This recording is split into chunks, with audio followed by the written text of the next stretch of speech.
Can you speak so I know we can hear you?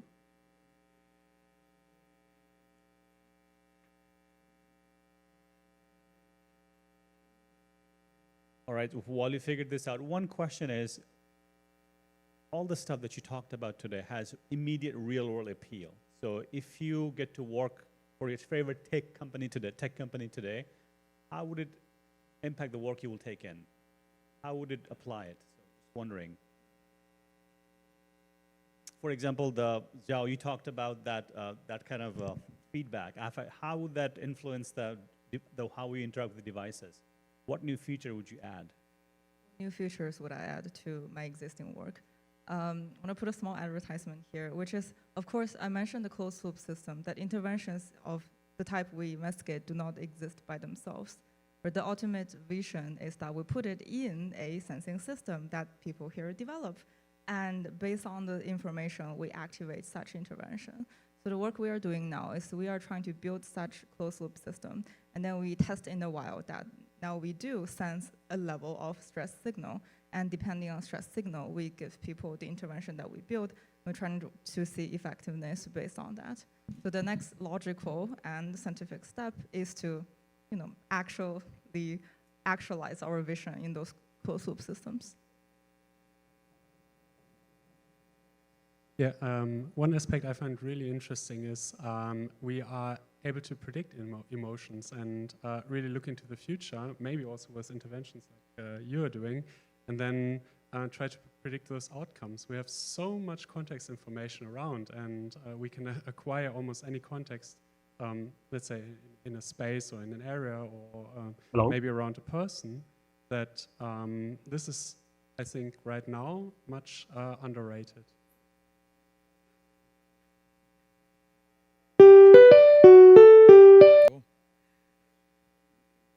So Hello? related to this, when I had this tracking and measurement in the first place, that's not, okay, thank you.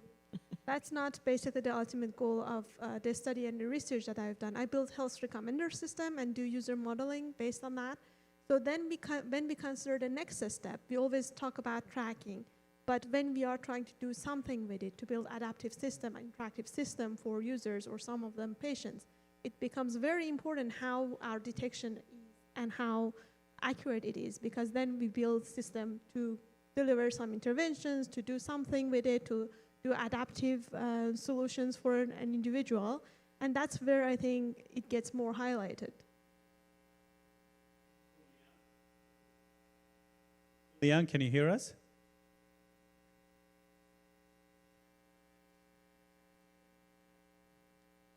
Okay, keep trying. Okay. Yes. Well, welcome. Yes, we can hear Okay, welcome. you. Can you hear my voice? Yes, we can hear you, and glad to have you join us. Okay. All right, so feel free to chime in as we have a conversation, and I can also pick on you as needed. But now, Pablo, go ahead. Okay, I have a question for you. So why did we forget about the sensing part? And we just think about hygiene. Like, we don't have sensors in our hands, and we wash them all the time because we know that it's good to wash our hands. I mean, yes, there were sensors when we studied aseptics, but why do we have to have stress sensors? Why don't we just get people to develop a habit, a routine of stress hygiene, of always regulating stress in a meaningful way, constantly, without sensors? Or do we really need a sensor and a closed loop? Like, I'm not convinced. What do you think, guys? I like to take that answer first, because in one other studies of mine that we did, we could basically predict stress without any sensors, just by the habit of consuming the type of interventions that were delivered using modeling. So that's just a confirmation, and not necessarily we may need the sensors depending on the context. Akane, do you want to say something? You had a paper on stress. Yes, I think, yeah, Pablo, also, you have been working on a lot on this field. Then especially you have been working on intervention side. Then, we all know that the importance of context, also, personality type or, individual differences, right? Like what makes people stressed, also what makes people less stressed. So by understanding, context, also the stress response, I still believe that, we will be able to provide a better, like personalized, like timely intervention. Okay. I don't disagree. I just think that, do we need sensors for our hands to wash them?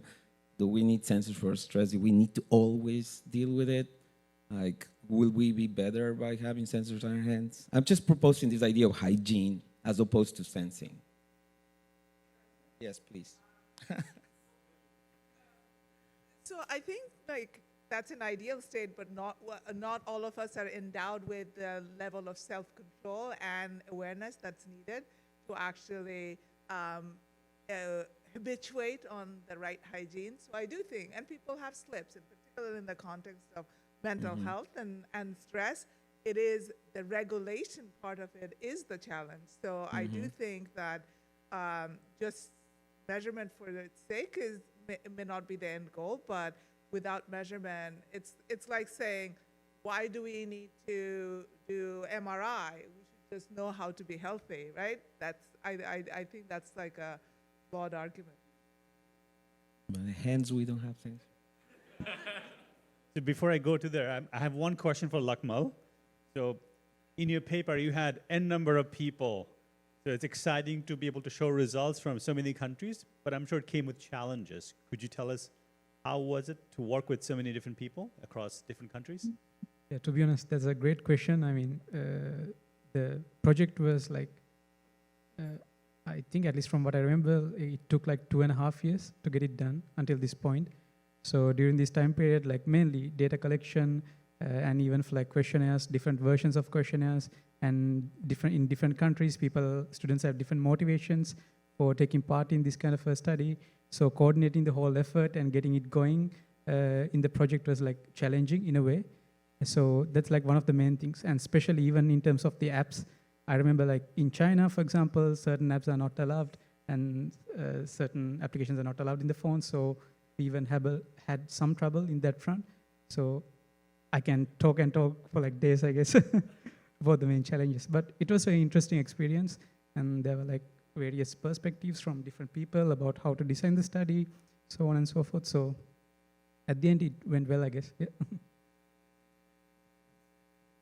Thanks a lot for the nice presentation today. So I'd like to actually pose like general questions to the speakers. So, I mean, I've been seeing here the stress detection, effect detection, and so on. So most of the papers, despite all the data we combine and all the different kind of techniques, still the performance is pretty low compared to the activity recognition. I mean, that's what David showed the results and the comparison. So and also Helma showed that even the methodology of the collecting the data is so important, right? So as a whole community, how can we actually move forward in terms of, right? So right measure for the self-report data, and building a right model, right technique, and right evaluation metrics, and also even the right data set that we have. So I'd like to actually hear, because you've been working on this domain a long time, I'd like to actually hear your opinion, thought about that.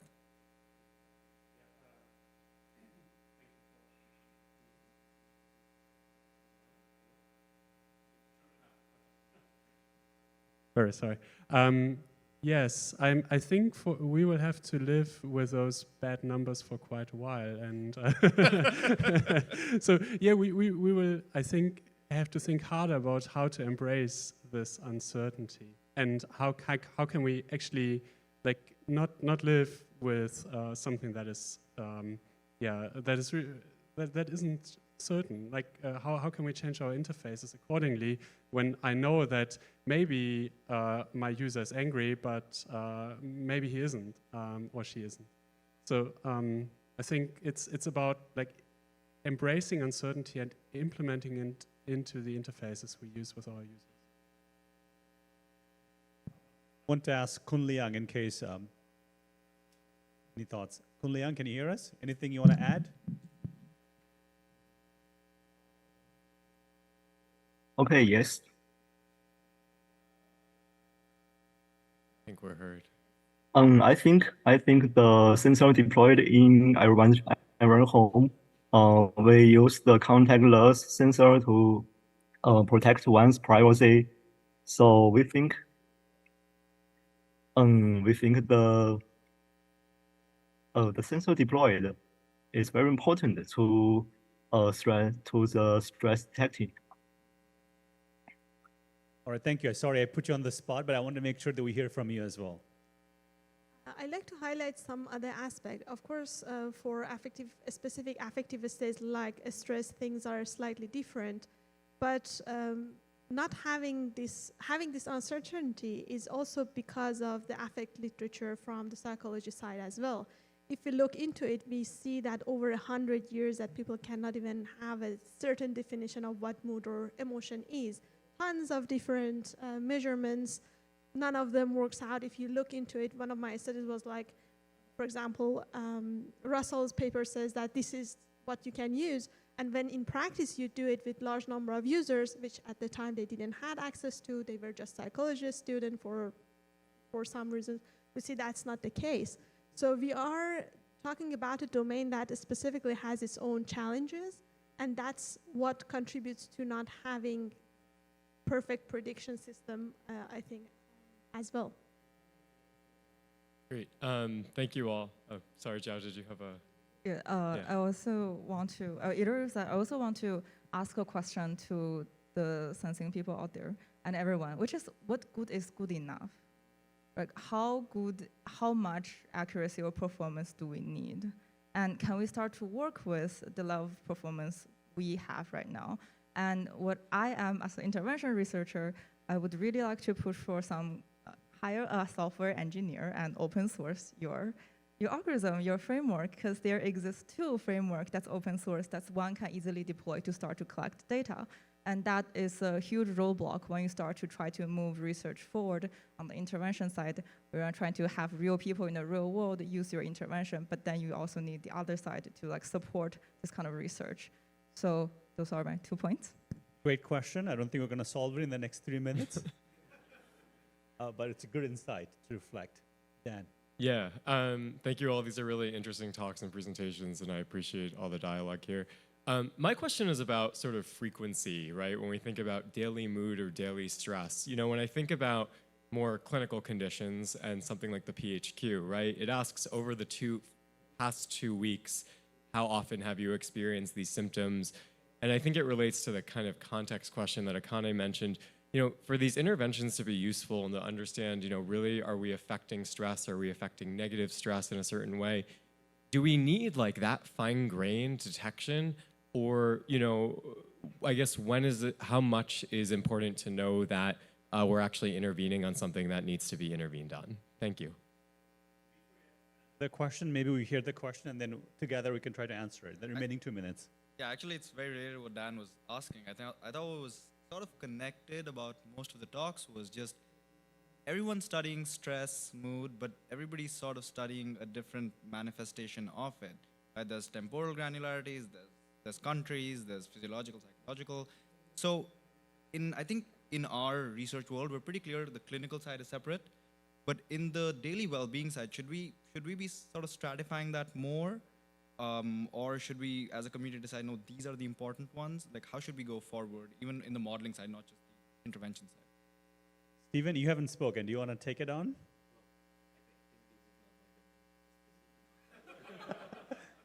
All right, well, that's fine.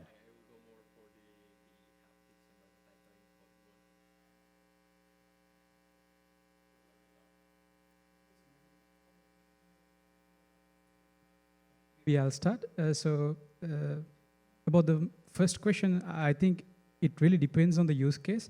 And I feel, especially in mental well-being, we haven't still figured out what is the best way to go about it in terms of like detection and intervention.